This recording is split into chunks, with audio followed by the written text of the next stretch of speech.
윤석열 대통령 당선인과 안철수 대통령직 인수위원장의 단일화 이후 모습을 보이지 않았던 한 사람이 있었죠. 자, 바로 국민의당 권은희 의원인데 권 의원이 제명을 요청하고 나섰습니다. 당의 입장과 별개로 기득권 양당으로 회귀하는 합당을 수용하기 어렵다는 이유를 들었는데요. 관련 소식 발빠르게 전합니다.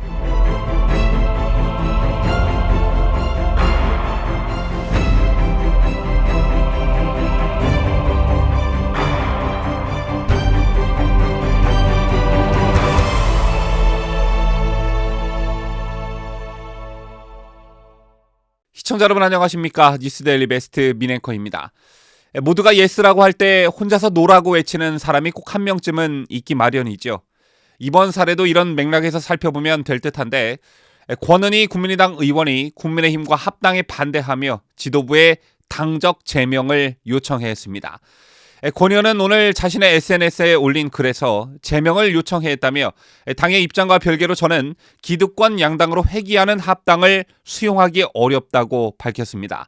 그러면서 권 의원은 국민의당이 지키지 못할 약속을 해서 국민들께도 죄송하다, 성찰하는 시간을 갖겠다며 2016년 국민의당 시절부터 제3지대에서 의정활동을 해왔고 2020년 국민의당 의원으로 그 뜻을 관철하며 어렵고 힘들었지만 당원 동지들과 함께였기에 외롭지 않았다고도 적었습니다.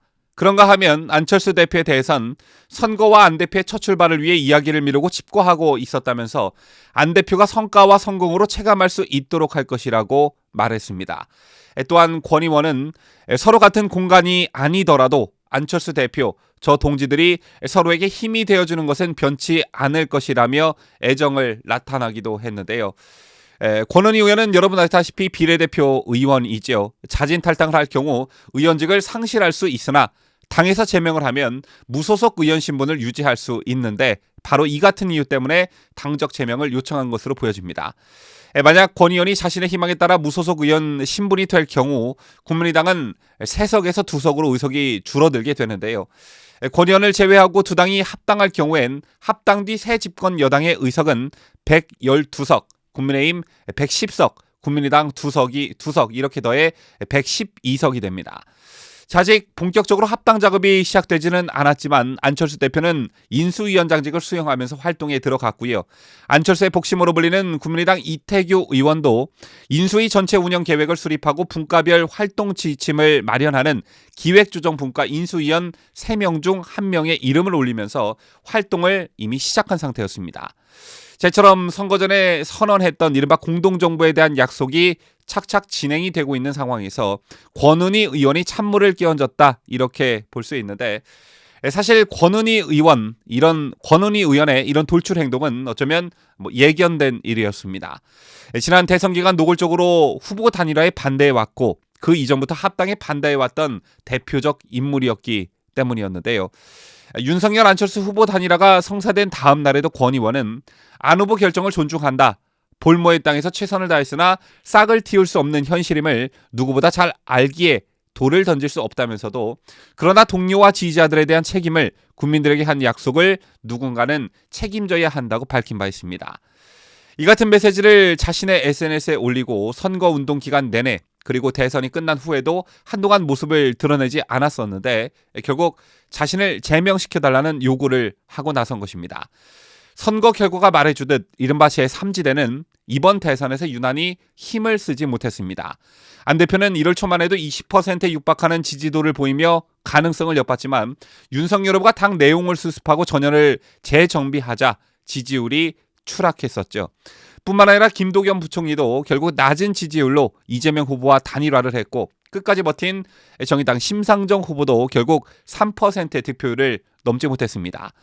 선거 자금과 조직 등 현실 정치의 높은 벽이라는 것은 엄연히 한국 정치에서 존재하는 것이기 때문에 제3지대 정당이 이를 돌파하는 건 쉽지 않은 것이라는 게 이번 대선에서도 여실히 드러난 것이다. 이렇게 볼 수 있는데요.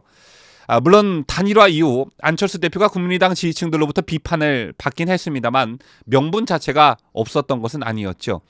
이번 대선에서의 시대 정신은 단연 정권 교체였고 이 명분 하나만으로도 후보 단일화는 비판의 대상이 될 수 없었던 것입니다.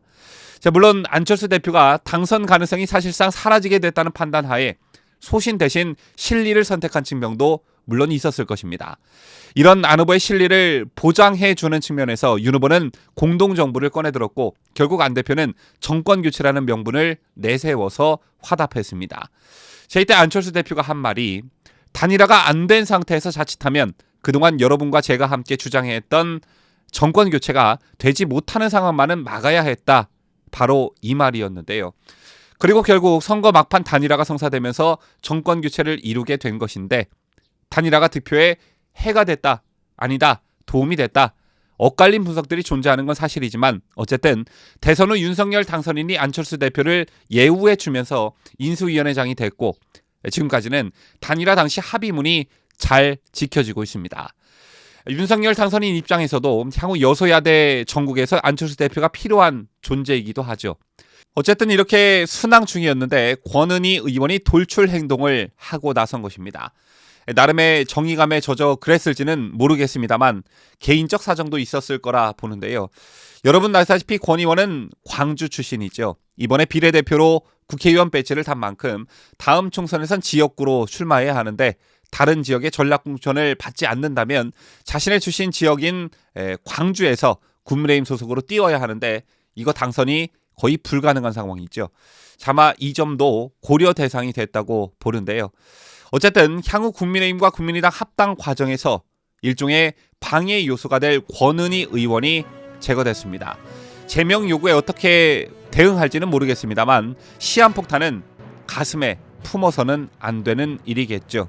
지금까지 저는 자유대한민국을 소화하는 뉴스데일리 베스트 민앵커였습니다.